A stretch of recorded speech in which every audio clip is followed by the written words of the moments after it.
میر عبد الواحد بن گرامی کے پاس ایک نوجوان آیا تو اس نے آ کر کے عرض کی کہ حضور میں جوان ہوں تو جب سے سنا نا مر جانا ہے، قبر میں جانا ہے، جنازہ دیکھا ہے، قبر میں بندے کو اترتے دے، مجھے موت سے بڑا ڈر لگتا ہے، کوئی وظیفہ بتائیں یا مجھے کوئی نصیحت کریں۔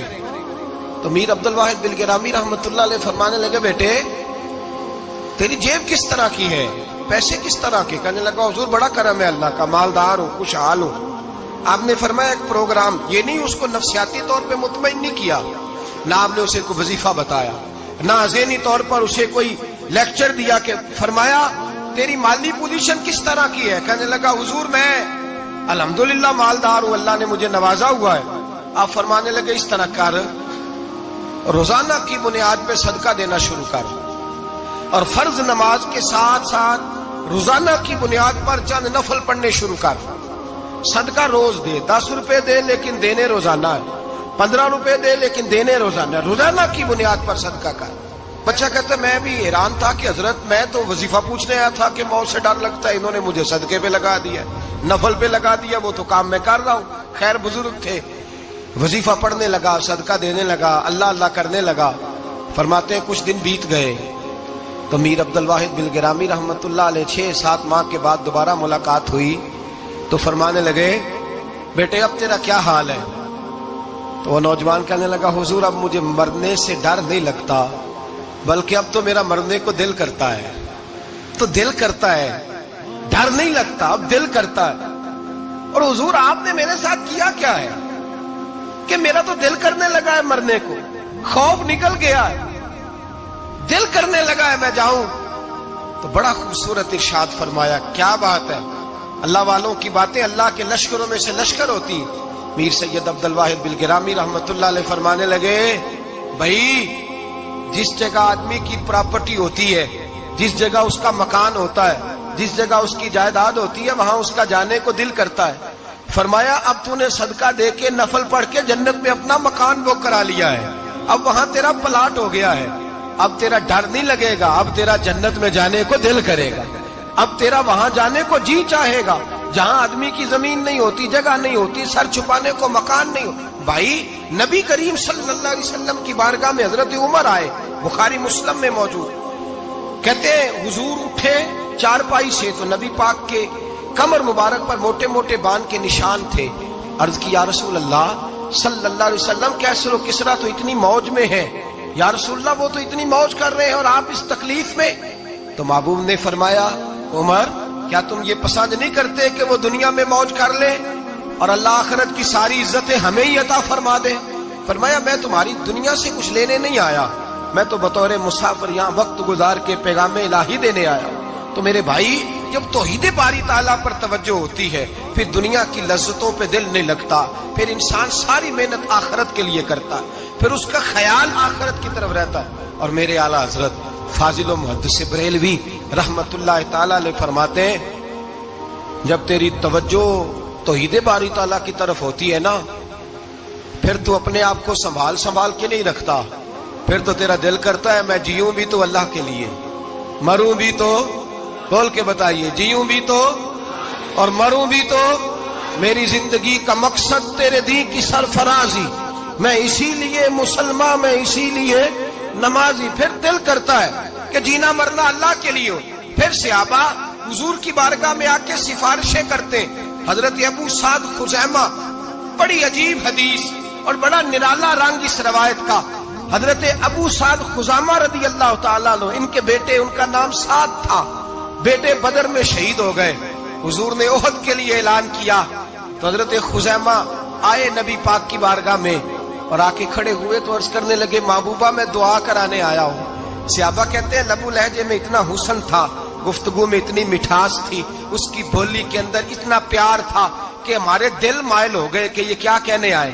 حضرت خزیمہ عرض کرنے لگے یا رسول اللہ صلی اللہ علیہ وسلم میرا صاحبزادہ، میرے بیٹے محمد سعد وہ بدر میں شہید ہو گئے تھے، یا رسول اللہ میں شہادت سے رہ گیا تھا، حضور ہم دونوں باپ بیٹے کا ارادہ تھا جہاد میں آنے کا، ہم دونوں کا پروگرام تھا، وہ کہتا تھا میں جاؤں گا، میں کہتا تھا میں جاؤں گا۔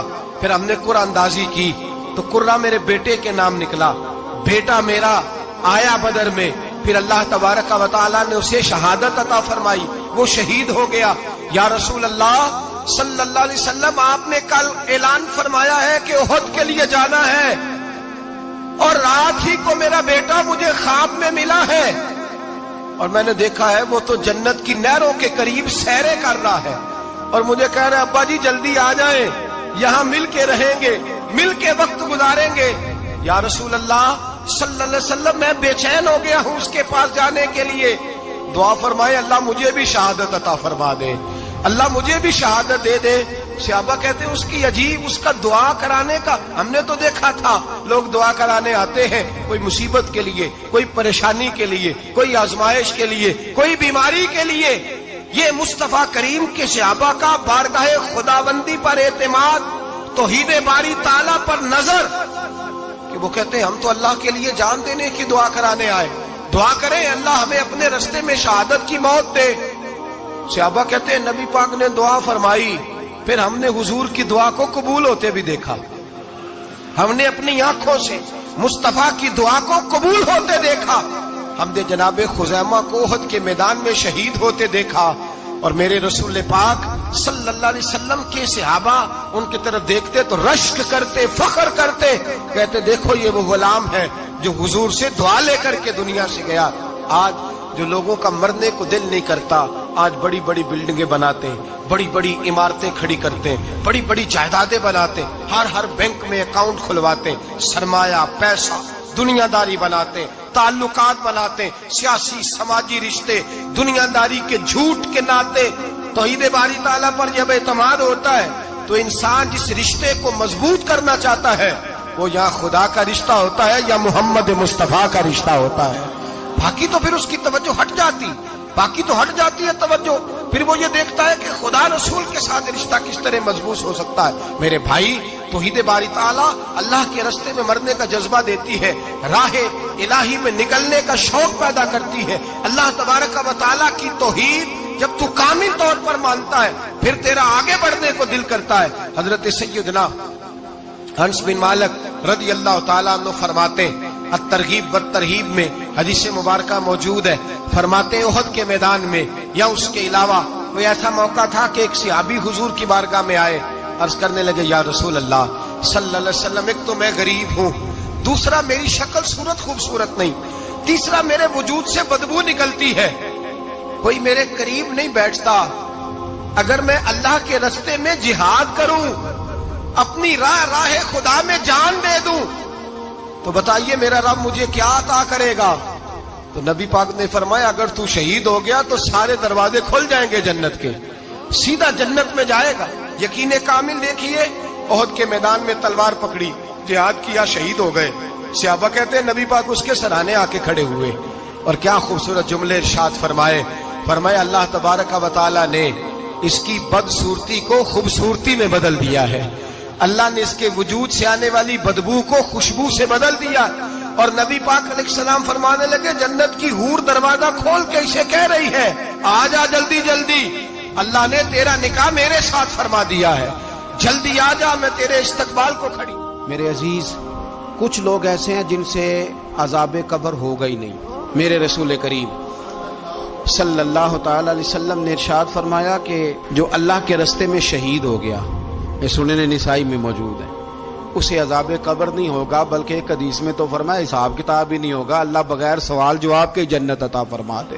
کچھ لوگوں کو لوگوں کی بخشش پہ بھی مسئلہ ہی بنتا ہے کہ کوئی بخشا نہ جائے۔ اور ایک صاحب کہہ رہے تھے جی یہ کیا معاملہ ہے کہ جمعے کو بندہ مر گیا یا فلانا ہو گیا تو اس سے حساب کتاب نہیں ہوگا، اتنے بڑے جرم لوگوں نے کی، اتنے پاپ، اور جمعے کو مر گیا تو بخشا جائے گا۔ تو میں نے کہا جرموں کا بھی اسے حساب اللہ لے لے گا، لیکن میاں حساب کتاب کی ڈیوٹی نہ اللہ کی ہے تو بہتر یہ ہے کہ اسی کے ہاتھ میں رہے، تو نہ اپنے ہاتھ میں لینے کی کوشش کر۔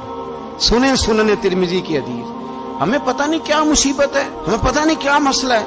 ایک جنازے سے میں نکلا، آپ یقین کریں کبھی کبھی کلیجہ پھٹ جاتا ہے، میں ایک جنازے سے نکلا تو میرے ساتھ ایک بندہ جنازہ پڑھ کے نکلا تو کہنے لگا جی پیر صاحب دیکھیں آج کتنی دنیا آئی ہے، حالانکہ یہ بندہ اس طرح کا تھا، اس طرح کا تھا، اس طرح کا تھا۔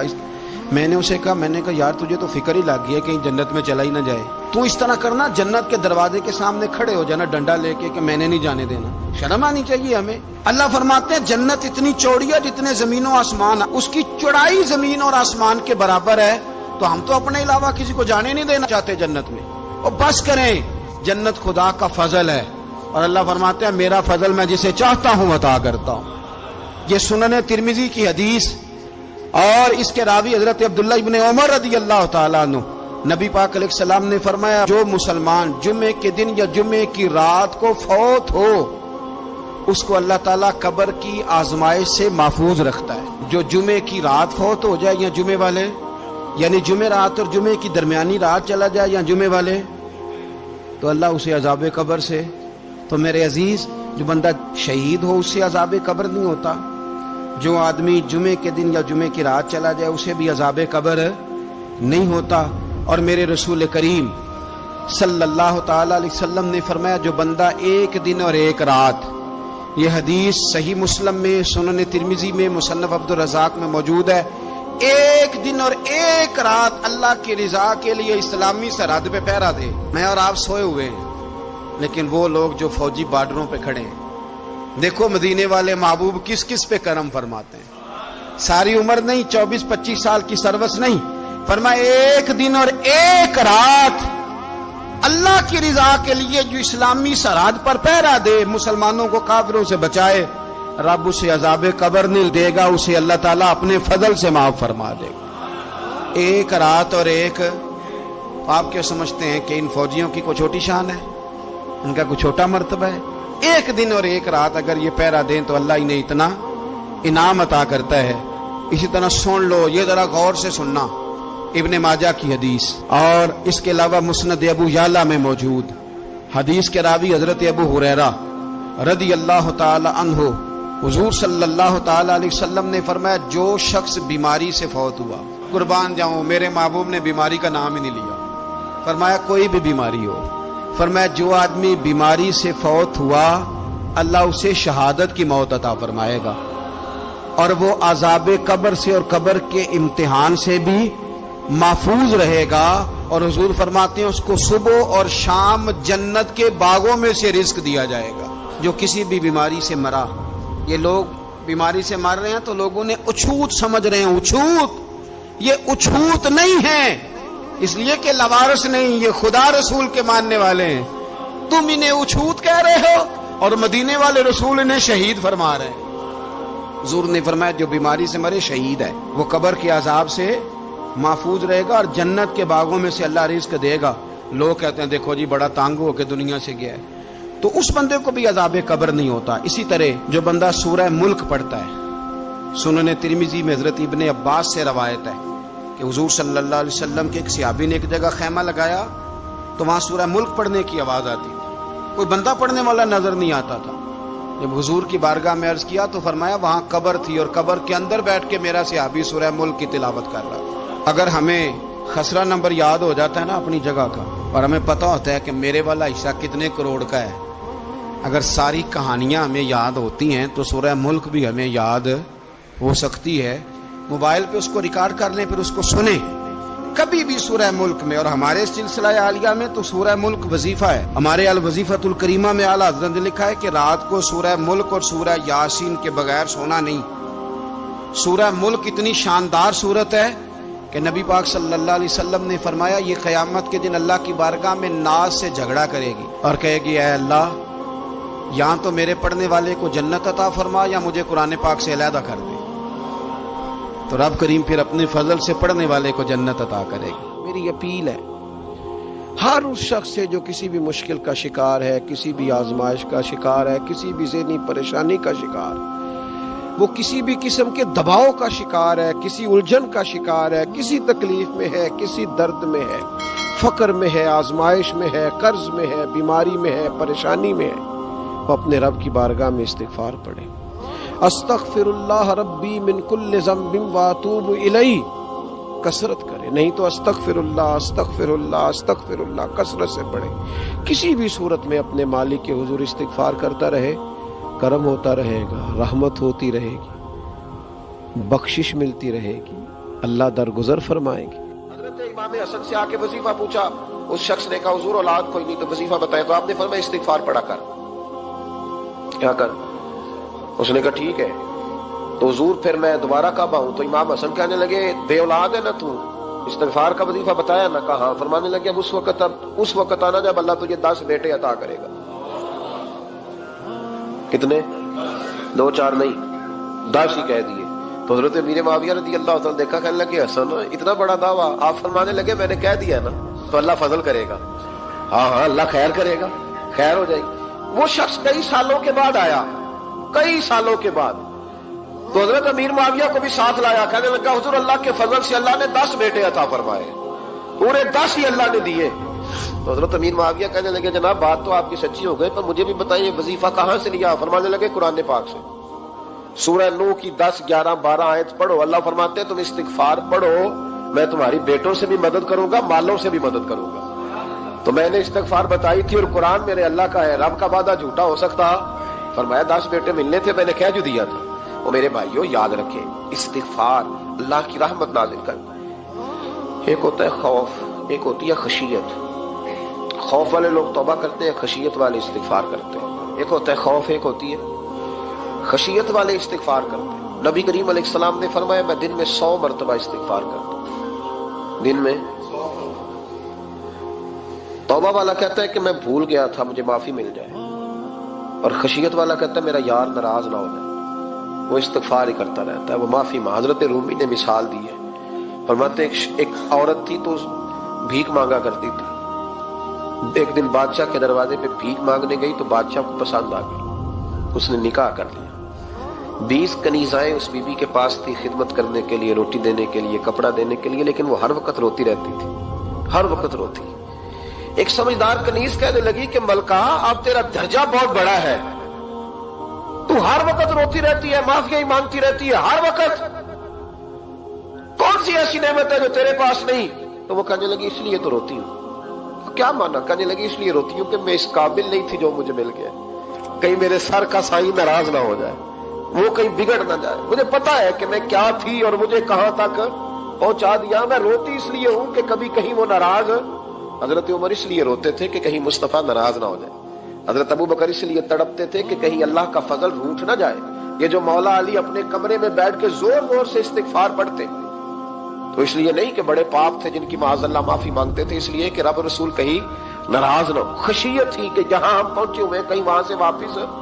استغفار بندے کی اللہ سے صلح کرا دیتا ہے، بندے کی رب سے صلح ہو جاتی ہے جب استغفار۔ دیکھیں نا بڑی سادی سی بات ہے کہ 2 بھائی ناراض ہو تو بڑا کہتا ہے اس نے میری بے ادبی بڑی کی، تو چھوٹا اگر پاس آ جائے اور پیر پکڑ لے کہ چل یار معاف کر دے، تیرا بھائی نہیں۔ پتہ کیا ہوتا ہے؟ صرف معافی نہیں ملتی، ہاں صرف معافی نہیں، چھوٹے نے بے ادبی کر دی، بڑے کو تکلیف ہوئی، بات جب آگے بڑھی نا تو بڑے نے شکوہ کیا، جب لوگوں نے چھوٹے کو سمجھایا تو چھوٹا جب معافی مانگتا ہے، ادھر دیکھو میری طرف، جب چھوٹا معافی مانگتا ہے نا اٹھ کے جاتا ہے اور بڑے کے پیر پکڑتا ہے تو میرا معاف نہیں کرتا، بڑا رو بھی پڑتا ہے، بڑا رو بھی پڑتا ہے، اور وہ کہتا ہے کہ وہ میں اور تو اماں کے پاس اکٹھے بیٹھتے، ایک باپ کی موٹر سائیکل پہ اکٹھے بیٹھتے، تو تیرا اور میرا رشتہ یار تو نے یہ کیوں؟ وہ جو آنسو نکلتے ہیں نا وہ درد ہوتا ہے، وہ کیف ہوتا ہے، وہ سوز ہوتا ہے، وہ لذت ہوتی ہے، وہ پیار ہوتا ہے۔ رب کہتا ہے تو معافی مانگ، انہو کان غفارا، تو معافی مانگ، میں تجھے معاف بھی کروں گا، تیرے اوپر رحمت بھی فرماؤں گا، تیرے اوپر کرم نوازی بھی کروں گا، تجھے نواز دوں گا، تجھے عطا کروں گا۔ حضرت موسیٰ کلیم اللہ علیہ السلام کا زمانہ مبارکہ تھا، قحط پڑ گیا، بارش نہیں ہوتی۔ ہم لوگ نا اب تو خیر ہمارے پاکستان میں تو ٹیبل ٹاک ہوتی ہے، ٹاک شو ہوتے ہیں، ہمارے یہاں تو پتہ کیا جاتا ہے کہ بارش ہو کیوں نہیں رہی، پھر اس پہ یہ ہوتا ہے کہ دھواں بڑا چڑھ گیا ہے، حالات بڑے خراب ہیں، فلاں ایسے ہو گیا، قحط کا۔ ہم تو اسباب تلاش کرتے رہتے ہیں نا جی، فوق بہت زیادہ ہے، فلاں چیز ایسے ہے، فلاں چیز ایسے، ہم تو یہ تلاش کرتے رہتے ہیں۔ وہ لوگ یوں نہیں کرتے تھے، وہ سیدھے جا کے مصلوں پہ بیٹھتے تھے، اس لیے کہ وہ کہتے تھے جب رب چاہتا ہے تو پھر کوئی چیز کسی چیز کو روک سکتی، وہ سیدھے مصلے پہ بیٹھتے۔ اعلیٰ حضرت فاضل بریلوی رحمۃ اللہ علیہ کے پاس ایک مولانا محمد حسین آئے، وہ فلکیات کے بڑے ماہر تھے، تو اعلیٰ حضرت نے فرمایا ذرا ستاروں کا حساب لگا کے دکھاؤ بارش کب ہوگی؟ کہنے لگا پورا مہینہ تو نہیں ہوگی، تو اعلیٰ حضرت رحمۃ اللہ علیہ فرمانے لگے کہو کہ میرا علم کہتا ہے مہینہ نہیں ہوگی، اللہ چاہے تو ابھی ہو سکتی ہے۔ کہنے لگا جی وہ تو ٹھیک ہے پر میرا علم، وہ جیسے روز لوگوں نے پیر نیٹ ٹو سین شاہ صاحب نہیں کھولے ہوتے کہ بارش کب آئے گی، اور اس کی طرف نہ دیکھ، مصلے پہ بیٹھ، مہربانی کر مصلے پہ بیٹھ، اللہ کی بارگاہ میں حاضر ہو، اس سے معافی مانگ، اسے منا تاکہ وہ رحمت کی بارش۔ کہنے لگا جی میرا علم کہتا ہے۔ تو اعلیٰ حضرت فرمانے لگے پھر وہی بات، تو کہے اللہ چاہے تو بارش ابھی، لیکن یہ جو اڑ گئے ہیں نا بیچارے، یہ اڑ ہی گئے ہیں، یہ جہاں الجھ گئے ہیں وہاں یہ لوگ الجھ گئے، اللہ ہمیں الجھنے سے محفوظ فرمائے۔ تو اعلیٰ حضرت اٹھے تو فرمایا ٹائم کیا ہوا ہے گھڑی پہ؟ کہنے لگا جی 12۔ تو اعلیٰ حضرت نے گھڑی گھمائی، اب کیا بج گیا؟ کہنے لگا 4 بج گئے۔ فرمانے لگے بج گئے نا 4؟ کہنے لگا جی آپ نے گھڑی گھما جو دی ہے۔ فرمانے لگے اللہ بھی جب چاہے تو ستارے گھما دیتا ہے، اللہ بھی ستارے گھما دیتا ہے بارش۔ کہنے لگا جی وہ تو ٹھیک ہے پر مہینہ نہیں ہو سکتی، اڑا ہوا بندہ اس کا کوئی علاج ہے جو اڑ جو جائے، اس کے لیے قرآن کہتا ہے وَإِذَا خَاطَبَهُمُ الْجَاهِلُونَ قَالُوا سَلَامًا، اسے سلوٹ کرو دور سے، اسے کو تو جان اور تیرا۔ کہنے لگا جی ہو نہیں سکتی پورا مہینہ۔ فرمانے لگے یار تو جا اپنا کام کر۔ وہ شخص کہتا ہے میں نے دروازہ کھولا اعلیٰ حضرت کا، کمرے سے باہر نکلا تو تیز بارش ہو رہی، واپس آیا تو میں نے کہا احمد رضا یہ عقیدہ کہاں سے لیا ہے؟ فرمایا دروازہ مصطفیٰ سے لیا ہے صلی اللہ علیہ وسلم۔ تو یاد رکھیں کہ اللہ کو منانا چاہیے، استغفار کرنا چاہیے۔ پھر غور کر لیں اس بات پر کہ وہ کتنا عظمت اور رفت والا شخص ہے جس کی اللہ کی نظر میں عزت ہے، جو اللہ کے ہاں قابل اکرام ہے، مالک کے ہاں۔ عزت، تعظیم اور توقیر یہ مسلمان کا خوبصورت عمل ہے، ان سے ایک اچھا اور خوبصورت معاشرہ جنم لیتا ہے۔ لیکن اگر بڑوں کو تکلیف دی جائے، بزرگوں کی بے ادبی کی جائے، معاشرے میں بگاڑ بھی پیدا ہوتا ہے اور بدصورتی بھی پیدا ہوتی ہے، بدصورتی پیدا ہوتی ہے، بدبو پھیلتی ہے، اس سے معاشرے کا حسن مان پڑتا ہے۔ بڑوں کو تکلیف نہ دے، آزمائش میں مبتلا نہ کرے۔ جس کو اللہ تبارک و تعالی نے ہم سے بڑا کیا ہے، علم میں کیا ہو، عمل میں کیا ہو، تقوی میں کیا ہو، یا ویسے ہی دین کے اندر اس کی داڑھی سفید ہو گئی، اس شخص کا اکرام کرے، اس کو عزت دے، اس کے ساتھ ادب والا معاملہ کرے۔ یہ چیز سنوارتی ہے مسلمانوں کو۔ آج کل بے ادبی عام ہو گئی ہے، معاشرے میں زیادہ پاورفل وہ لوگ ہیں جن کی زبانیں زیادہ لمبی ہیں، جو عزتیں زیادہ اتارتے ہیں، لوگ ان سے زیادہ ڈرتے ہیں، اپنے آپ کو ان لوگوں نے بڑا پاورفل سمجھنا شروع کر لیا۔ بلکہ بدتمیزوں کی ایک اچھی ٹیم تیار کر لی جائے تو انسان بہت بڑا اونچا عہدہ بھی حاصل کر سکتا ہے، معاذ اللہ تعالی۔ یہ رواج اچھا نہیں، یہ انداز درست نہیں ہے، یہ طریقہ کار، یہ خوبصورت لوگوں کا طریقہ نہیں، یہ حسین معاشروں کا یہ انداز نہیں ہے۔ یعنی قومی سطح کے لوگ جو دنیا کے اندر کسی ملک کی نمائندگی کریں، وہی اگر ایک پریس کانفرنس اور گھنٹے کے بعد دوسری پریس کانفرنس، فلانے نے کیا وار تو دوسرے نے دیا جواب، تو یہ انداز مہذب قوموں کا نہیں ہوتا، اس سے امیج خراب ہوتا ہے۔ یہی انداز اب ہمارے گھروں میں چلتا ہے، کسی کی ایک بات پر جب تک سامنے والا 11 باتیں نہیں کرتا اتنی دیر تک اس کی روح کو، اس کے دل کو تسلی نہیں ہوتی۔ یہ چیزیں عروج پکڑتی جا رہی ہیں، بزرگ تکلیف میں ہیں، بڑے درد میں ہیں۔ میں نے پہلے بھی ایک دفعہ عرض کیا تھا، ایک بزرگ مجھ سے کہنے لگے کہ آپ دعا کریں میرے بیٹوں کو اللہ نرمی عطا کر دے، وہ بولتے نہیں ٹھیک، ان کا لب و لہجہ صحیح نہیں ہے۔ تو میں نے ان سے کہا کہ بزرگوں جہاں تک میں جانتا ہوں کوئی ایسی بات ہے تو نہیں۔ تو وہ کہنے لگے کہ جس طرح آپ سمجھتے ہیں نا، ہمارے رشتہ دار بھی اور اہل علاقہ سارے یہی سمجھتے ہیں، پر میں تکلیف میں ہوں، میری بیوی تکلیف میں۔ میں نے کہا کہ پھر آپ یہ اتنی زیادہ پردہ پوشی کس بات کی؟ تو وہ کہنے لگے کہ ڈرتا ہوں، اگر لوگوں کے سامنے ہم بات کرتے ہیں تو لوگ کہتے ہیں کہ تم نے تربیت نہیں صحیح کی، اگر میں بات کرتا ہوں تو لوگ مجھ پہ شک کرتے ہیں، کہتے ہیں تو نے رزق نہیں صحیح کھلایا، تو میں درد میں رہتا ہوں، کپڑا اٹھاؤں گا تو میرا اپنا بدن برہنہ ہو جائے گا، یار وہ کتنی تکلیف میں ہے باپ جو اپنے سگے بیٹے سے بات نہیں کرتا کہ پتہ نہیں کہاں سے بولے گا، کیا جواب دے گا میری بات کا، یعنی ڈرتا ہے، سہما ہوا رہتا ہے۔ ادھر دیکھیں میری طرف کیا کہہ رہا ہوں، یہ نوجوان ذرا غور کریں، ان لفظوں کی تکلیف محسوس کریں کہ اماں کہتی ہے کہ بھئی میں نہیں اس سے بات کرتی، اس لیے کہ وہ بڑے سخت جملے کہتا ہے، مجھ سے نہیں سہے جاتے، کوئی اور بات کرے، یعنی جس کی ماں بھی اس سے بات کرتے ہوئے ڈرے۔ کوئی نہیں سمجھ آئی آپ کو میری بات کی؟ جس کا والد بھی اس سے بات کرتے ہوئے سہم جائے اور وہ بندہ کہے کہ میں نے تو MBA کیا ہوا ہے، میں تو معاشرے میں جانا پہچانا جاتا ہوں، اللہ کا شکر ہے جی اللہ نے بڑی عزت دی ہوئی ہے، وہ یہ لفظ کہے تو اسے شرم آنی چاہیے۔ جس کے استاد بھی اسے کام بتاتے ہوئے ڈرے کہ بدتمیز ہے، نہیں کرے گا کہ نہیں۔